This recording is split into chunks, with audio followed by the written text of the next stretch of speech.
La précision d'un décollage d'avion est fascinante à observer, jusqu'au moment où tout bascule. Certains de ces accidents ont été capturés en vidéo. Ils révèlent les instants terrifiants où le contrôle est perdu, où les moteurs s'arrêtent, où une erreur critique mène à la catastrophe. Des crashs en flammes aux évasions miraculeuses, chaque incident rappelle à quelle vitesse une situation peut dégénérer. Quelles sont les causes de ces défaillances? Et comment les pilotes réagissent-ils face à ces scénarios de vie ou de mort? Découvrons ensemble ces tragédies de décollage saisissantes.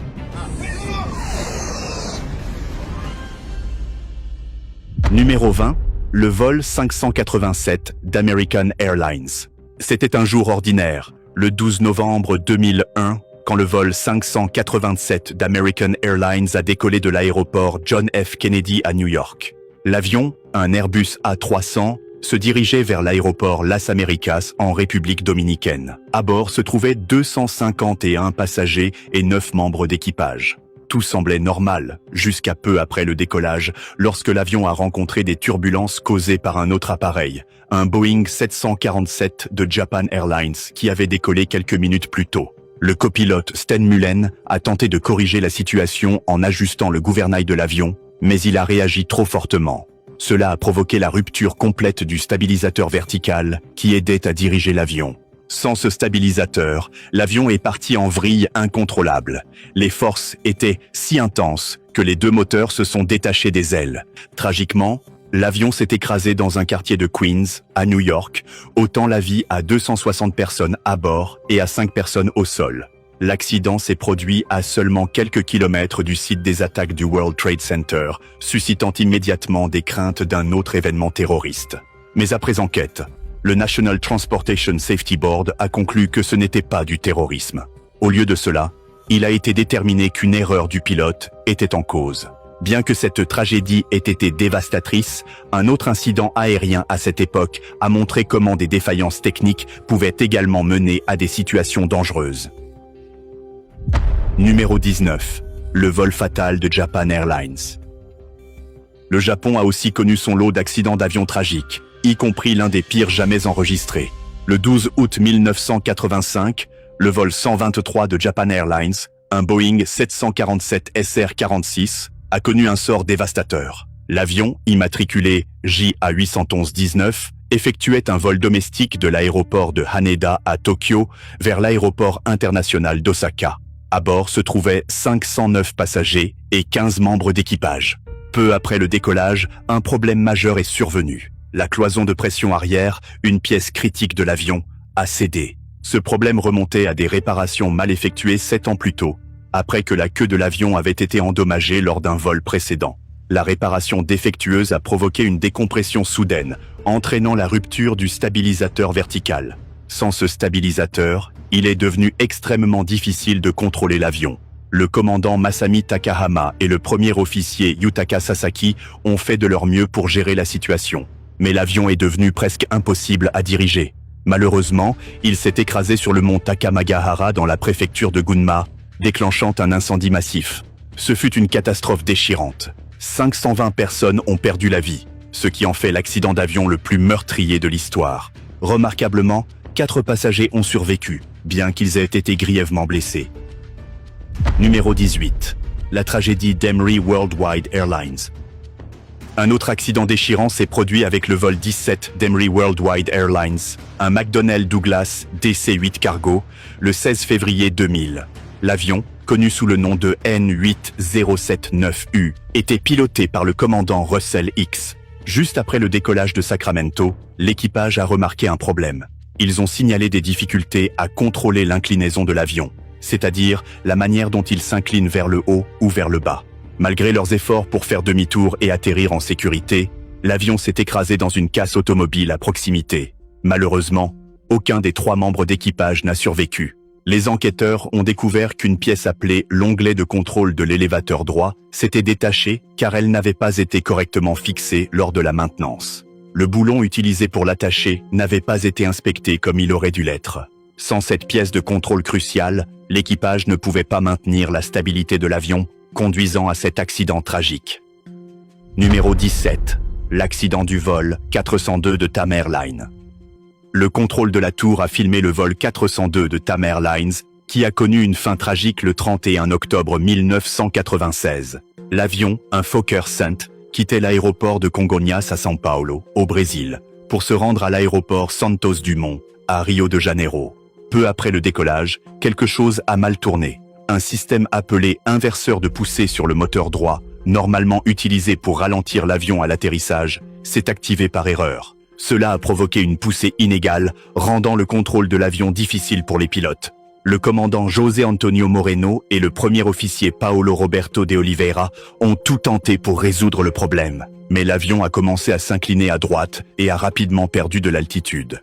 Malgré leurs efforts, il s'est écrasé dans un quartier près de l'aéroport. Tous les 95 personnes à bord et 4 personnes au sol ont perdu la vie. Un interrupteur défectueux et un mauvais entretien ont été pointés du doigt comme cause de l'activation de l'inverseur. Mais les histoires d'accidents d'avion filmés ne s'arrêtent pas là. La tragédie suivante a coûté la vie à beaucoup, ne laissant que quelques survivants dans des circonstances à la fois bouleversantes et glaçantes. Numéro 16, l'accident du vol Spanair. C'était une journée ensoleillée, le 20 août 2008, lorsque le vol 5022 de Spanair a été confronté à une catastrophe inattendue. L'avion, un McDonnell Douglas MD-82, devait voler de l'aéroport de Madrid-Barajas en Espagne vers l'aéroport de Gran Canaria. À bord se trouvaient 166 passagers et 6 membres d'équipage. Alors que l'avion accélérait sur la piste pour décoller, quelque chose a mal tourné. Il n'a pas pu grimper suffisamment haut et s'est écrasé peu après avoir quitté le sol. Les enquêteurs ont découvert que les volets et les becs de bord d'attaque, qui aident à générer de la portance au décollage, n'avaient pas été correctement déployés. Ni le commandant Antonio Garcia Luna, ni le premier officier Francisco Javier Mullet n'étaient au courant, car un système d'alerte censé les prévenir ne fonctionnait pas. L'avion a dérapé hors de la piste, a heurté le sol violemment et s'est brisé, prenant feu dans le processus. L'accident a coûté la vie à 154 personnes. Seuls 18 ont survécu, souffrant de graves blessures et brûlures. L'enquête de la Commission espagnole d'investigation des accidents et incidents d'aviation civile a révélé que l'échec du déploiement des volets et des becs, combiné au système d'alerte défectueux, étaient les principales raisons de cet accident tragique. Numéro 15, le crash du vol de National Airlines. Le vol 102 de National Airlines, un Boeing 747-400 BCF Cargo, a décollé de la base aérienne de Bagram en Afghanistan le 29 avril 2013. L'avion, immatriculé N949CA, était opéré par National Air Cargo et transportait 5 gros véhicules militaires comme cargaison. Peu après le décollage, quelque chose a mal tourné. La cargaison lourde n'était pas correctement arrimée et pendant la montée, elle s'est déplacée. Cela a provoqué un déséquilibre majeur dans le centre de gravité de l'avion. L'appareil a soudainement cabré trop fort, a perdu le contrôle, a décroché, puis s'est écrasé près de la piste. Une caméra de tableau de bord dans un véhicule à proximité a capturé la scène tragique, montrant la montée abrupte, le décrochage et l'accident de l'avion. Malheureusement, les 7 membres d'équipage, y compris le commandant, le premier officier et 5 autres, ont perdu la vie. Les enquêteurs ont conclu que la cause principale de l'accident était le mauvais arrimage de la cargaison. Cet incident a souligné l'importance cruciale de charger et de sécuriser correctement la cargaison pour assurer la sécurité des vols. Numéro 14, l'explosion en vol du vol TWA 800. Le vol 800 de TWA, un Boeing 747, a connu l'un des pires sorts possibles le 17 juillet 1996. L'avion, immatriculé N93119, volait de l'aéroport international John F. Kennedy à New York vers l'aéroport Charles de Gaulle à Paris, France. À bord se trouvaient 212 passagers et 18 membres d'équipage. Peu après le décollage, alors que l'avion grimpait pour atteindre son altitude de croisière, une catastrophe s'est produite. Une explosion massive a eu lieu dans le réservoir de carburant central de l'aile.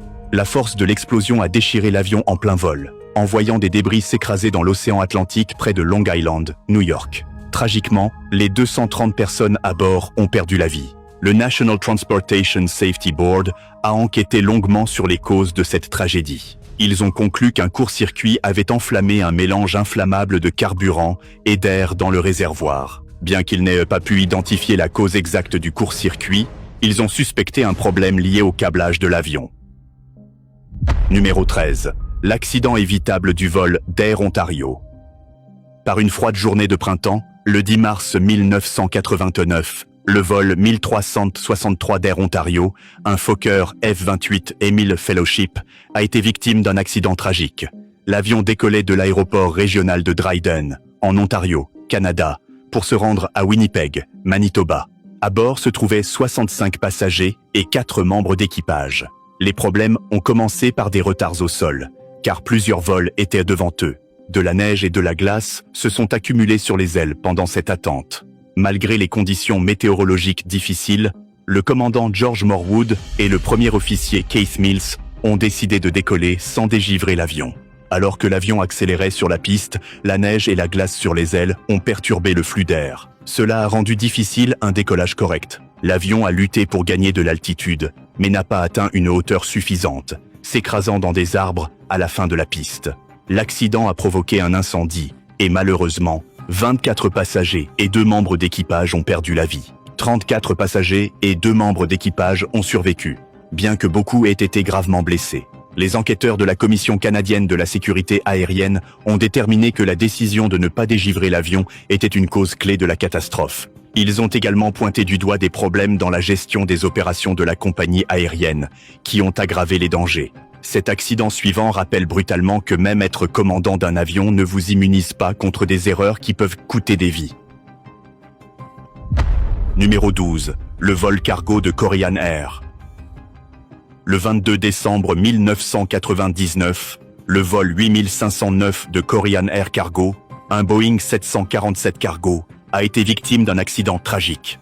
L'avion, identifié comme HL7451, devait voyager de l'aéroport de Londres Stansted à l'aéroport de Milan Malpensa. L'équipage comprenait le commandant Park Duk-kyu, le premier officier Yoon, l'ingénieur de vol Park Hoon-woo et le mécanicien Kim Il-suk. Le problème a commencé lorsqu'un système de navigation, appelé unité de navigation inertielle, a cessé de fonctionner correctement.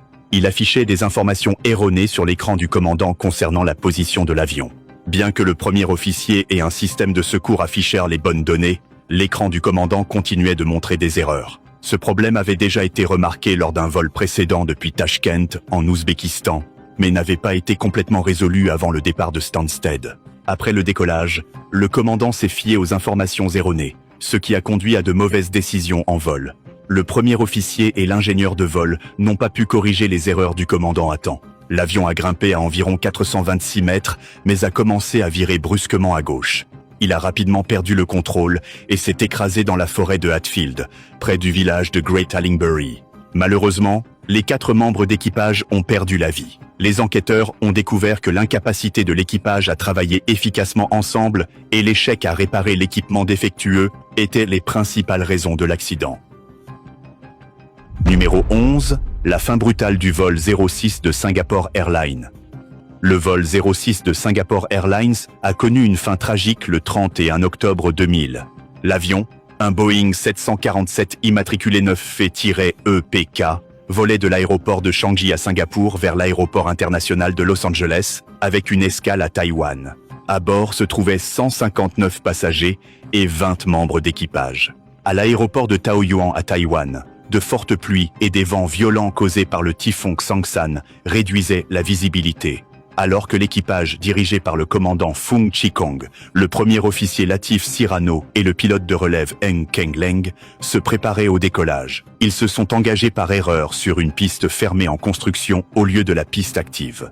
Pendant le décollage, l'avion a heurté des équipements de construction et des débris sur la piste fermée. L'impact a causé la dislocation de l'avion et un incendie. Malheureusement, 83 passagers et membres d'équipage n'ont pas survécu, tandis que 96 autres ont été secourus, beaucoup avec des blessures graves. Les autorités ont conclu que l'erreur principale était celle de l'équipage, qui n'avait pas vérifié correctement la piste. Une mauvaise visibilité, combinée à des signalisations et éclairages d'aéroports peu clairs, a aggravé la situation. Numéro 10. L'atterrissage brutal du vol de Delta Airlines. Nous sommes à mi-parcours, et celui-ci est particulièrement marquant. le vol 191 de Delta Airlines, un Lockheed L-1011 TriStar, s'est écrasé tragiquement le 2 août 1985. L'avion, immatriculé N726DA, se dirigeait vers l'aéroport international de Dallas-Fort Worth, au Texas. À bord se trouvaient 152 passagers et 11 membres d'équipage. Alors que l'avion approchait de Dallas-Fort Worth, il a rencontré un puissant orage. L'appareil a traversé un micro-rafale, un vent descendant soudain et intense, qui provoque une perte rapide d'altitude. Les pilotes, le commandant Edward Connors, le premier officier Rudolph Price et l'ingénieur de vol Nick Nassick ont tout tenté pour reprendre le contrôle de l'avion. Malgré leurs efforts, l'avion s'est écrasé à 1,6 km de la piste, a rebondi, puis a heurté un réservoir d'eau. L'impact a causé la dislocation de l'avion et un incendie. Tragiquement, 137 personnes ont perdu la vie, y compris une personne au sol. Cependant, 27 passagers et membres d'équipage ont survécu, beaucoup avec des blessures graves. Bien que certains s'en soient sortis vivants, leurs vies ont été changées à jamais par cette expérience horrifique. Numéro 9. La survie miraculeuse du vol United Airlines. Le vol 232 d'United Airlines, un McDonnell Douglas DC-10, a subi une défaillance catastrophique le 19 juillet 1989. L'avion, immatriculé N1819U, effectuait une route domestique de l'aéroport international de Stapleton à Denver, Colorado, vers l'aéroport international de Philadelphie, avec une escale à Chicago O'Hare. À bord se trouvaient 285 passagers et 11 membres d'équipage. Pendant le vol, l'un des moteurs montés à l'arrière de l'avion a cessé de fonctionner, entraînant une perte totale de liquide hydraulique. Sans contrôle hydraulique, les pilotes ne pouvaient pas utiliser les commandes de vol normales pour diriger l'avion. L'équipage, dirigé par le commandant Alfred C. Haynes, le premier officier William R. Rickards et l'ingénieur de vol Dudley G. Dvorak, a travaillé ensemble pour gérer l'urgence. Bien qu'ils aient perdu le contrôle des hydrauliques, l'équipage a utilisé la puissance des moteurs restants pour aider à diriger l'avion. Ils ont tenté un atterrissage à l'aéroport de Sioux Gateway, à Sioux City, Iowa. En approchant de la piste, il était clair qu'un atterrissage sécurisé serait très difficile. L'avion a touché le sol, mais sans contrôle approprié, il a fait des tonneaux et s'est disloqué à l'impact. Tragiquement, 111 personnes ont perdu la vie, mais incroyablement, 185 passagers et membres d'équipage ont survécu, beaucoup avec des blessures graves. Cet incident, comme le suivant, est un exemple de ce qu'on ne peut appeler qu'un miracle pour les survivants. Numéro 8. L'atterrissage forcé du vol de British Airways.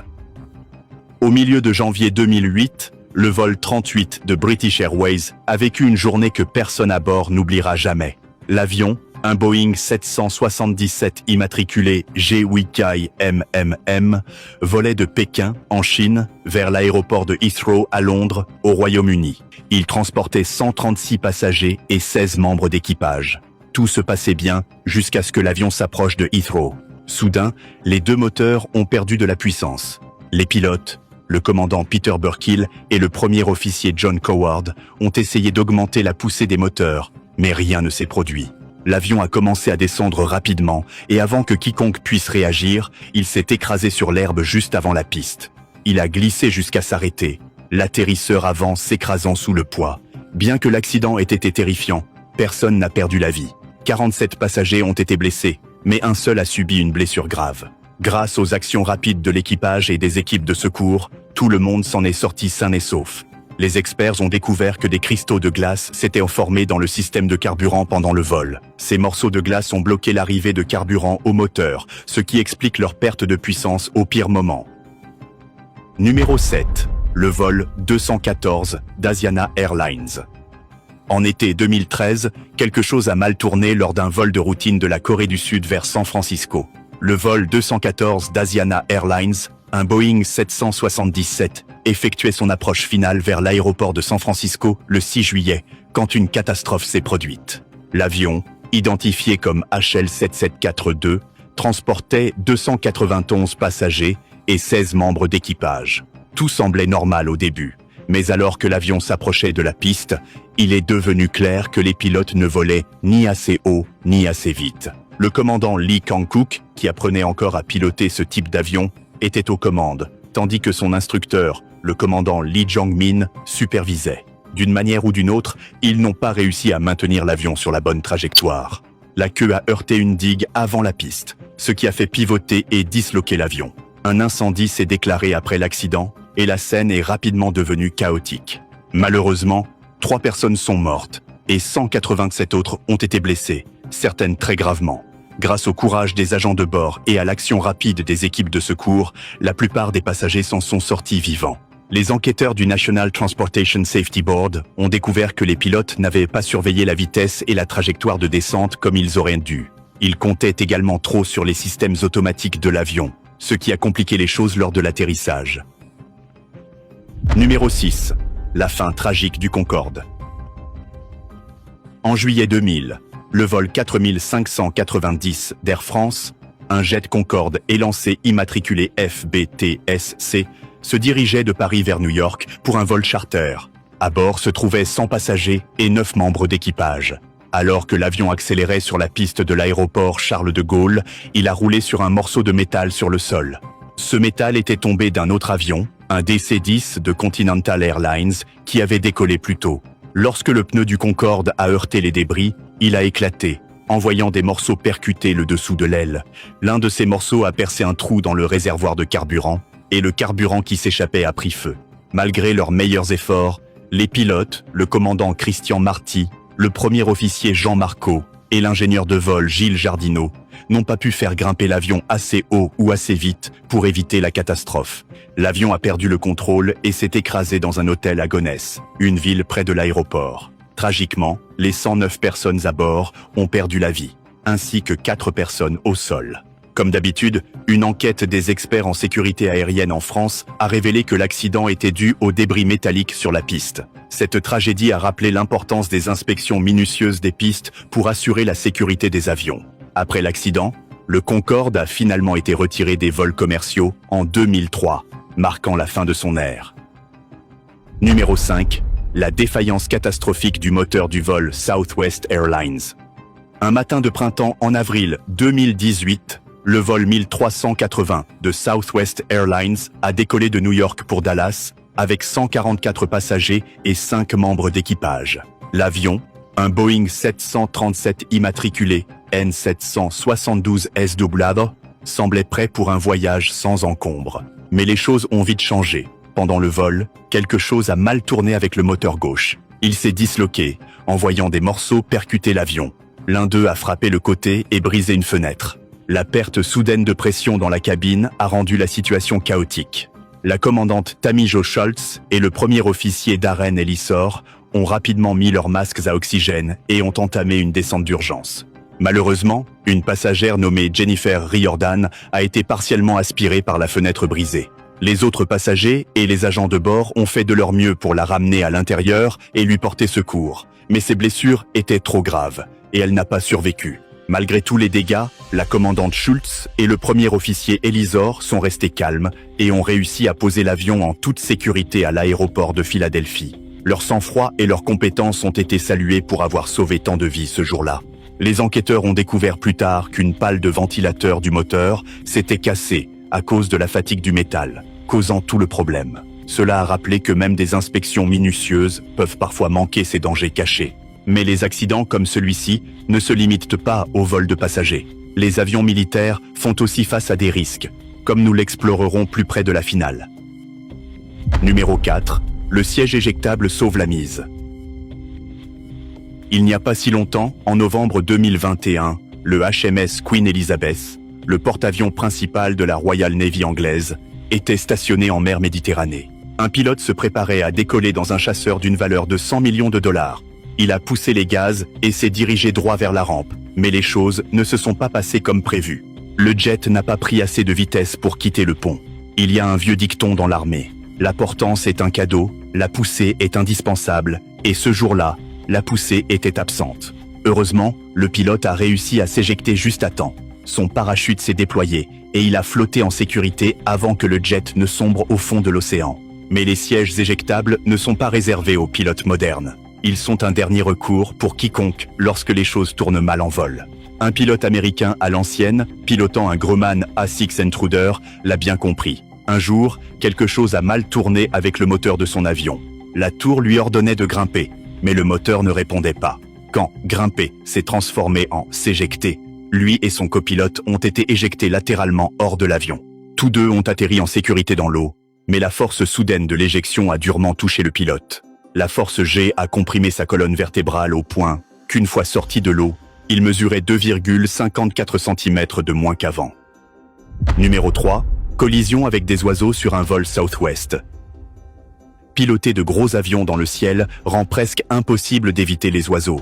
La Federal Aviation Administration indique que plus de 10 000 oiseaux entrent en collision avec des avions chaque année, soit environ 26 impacts par jour. Le soir du Nouvel An 2011, le vol 372 de Southwest se préparait à décoller de l'aéroport international de Portland, également connu sous le nom de PDX. L'équipage et les passagers se dirigeaient vers Oakland, en Californie, vers 12h30. Peu après que l'avion a quitté le sol, deux oiseaux sont passés à côté. L'un d'eux, malchanceux, a été aspiré directement dans le moteur droit de l'avion. À ce moment-là, il n'y avait aucun moyen d'arrêter la montée de l'avion. Le pilote n'a eu d'autre choix que de continuer à voler, faire demi-tour et ramener l'avion en sécurité à PDX. Heureusement, aucun atterrissage d'urgence n'a été nécessaire et l'avion est retourné à la porte sans problème. Personne n'a été blessé, bien que l'impact avec l'oiseau ait causé de légers dégâts à l'aile droite. La compagnie aérienne a reprogrammé le vol pour 18 heures ce soir-là. Certains passagers ont fait d'autres arrangements de voyage, mais environ 100 ont décidé d'attendre et de prendre le vol reprogrammé. Numéro 2. L'accident catastrophique du vol d'Aeroc. Le 20 décembre 2016 est une date que les habitants de Puerto Carreño, en Colombie, n'oublieront jamais. Vers 17h, heure locale, le vol 157 d'Aeroxa a décollé du petit aéroport Germán Olano, en direction de l'aéroport international Eldorado à Bogota. L'avion cargo Boeing 727 transportait environ 9072 kg de marchandises et 6 membres d'équipage. Le problème a surgi dès le décollage. L'avion a manqué de piste, a traversé la clôture de l'aéroport et a survolé à basse altitude une foule d'observateurs d'avions de l'autre côté. Ces spectateurs ont filmé les pilotes qui tentaient frénétiquement de stabiliser l'avion, mais les choses allaient déjà de mal en pis. L'avion avait perdu son moteur numéro 3, tous ses systèmes hydrauliques et une partie du train d'atterrissage. Pendant 2 minutes, ils ont lutté pour rester en l'air. L'avion a accroché un arbre et un poteau de garde, a roulé à droite et s'est écrasé au sol. L'enquête a révélé des défaillances à plusieurs niveaux. D'abord, l'aéroport était tout simplement trop petit pour un avion de cette taille. Ensuite, les pilotes ont commis des erreurs évitables, à commencer par des procédures de décollage inappropriées. Ils n'ont pas non plus activé un système de secours qui aurait pu sauver le vol. Cependant, l'une des plus grandes erreurs venait d'Aeroxa lui-même. La compagnie avait ajusté l'avion pour décoller à des vitesses plus lentes afin d'économiser du carburant, mais n'avait jamais mis à jour le manuel de vol. Quand les pilotes se sont préparés au décollage, ils ont réglé leur vitesse 9,26 km/h trop haut. Cette différence apparemment minime s'est avérée être le facteur critique entre un décollage de routine et un accident tragique. Et maintenant, pour la finale, nous regardons un véritable héros de l'aviation et comment il a sauvé la situation, inspirant même Hollywood. Numéro 1. L'atterrissage héroïque du vol US Airways. Le 15 janvier 2009, le vol 1549 d'US Airways a décollé de l'aéroport de LaGuardia à New York. L'avion se dirigeait vers Charlotte, en Caroline du Nord, transportant 2 pilotes, 3 agents de bord et 150 passagers. De là, il devait continuer vers Seattle, Washington. Malheureusement, l'Airbus A320 n'est pas allé loin, restant dans la région de la baie d'Hudson. Le pilote en charge était le commandant Chesley Sully Sullenberger, âgé de 57 ans à l'époque. Avant de devenir pilote commercial, Sully avait été pilote de chasse dans l'US Air Force. En janvier 2009, il avait accumulé près de 20 000 heures de vol, ce qui en faisait l'un des pilotes les plus expérimentés dans le ciel. Un groupe d'oies du Canada n'aurait pas dû poser de problème pour quelqu'un comme lui. Mais les choses se sont passées différemment ce jour-là. Peu après le décollage, l'avion a heurté un groupe d'oies à environ 853 mètres. Des plumes et des morceaux d'oiseaux ont couvert le pare-brise, tandis que les passagers entendaient les moteurs gronder. Certains ont même vu des flammes. Les 2 moteurs se sont arrêtés et l'avion a commencé à perdre rapidement de l'altitude. Sully a pris la radio et a informé le contrôle aérien qu'il n'avait non plus de puissance dans aucun moteur. Le contrôleur lui a dit de retourner à LaGuardia, mais Sully savait que c'était impossible. Ils ont suggéré d'essayer le New Jersey, mais il a réalisé qu'il ne pouvait pas y arriver non plus.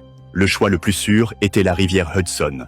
L'avion a glissé à seulement 274 mètres au-dessus du pont George Washington avant d'atterrir à la surface de la rivière. En quelques minutes, des ferries sont arrivés et ont aidé à mettre tout le monde en sécurité. Miraculeusement, l'avion ne s'est pas disloqué ni coulé. Grâce à leur courage, le commandant Sully et son équipage ont reçu la médaille des maîtres pour leur exploit exceptionnel en aviation.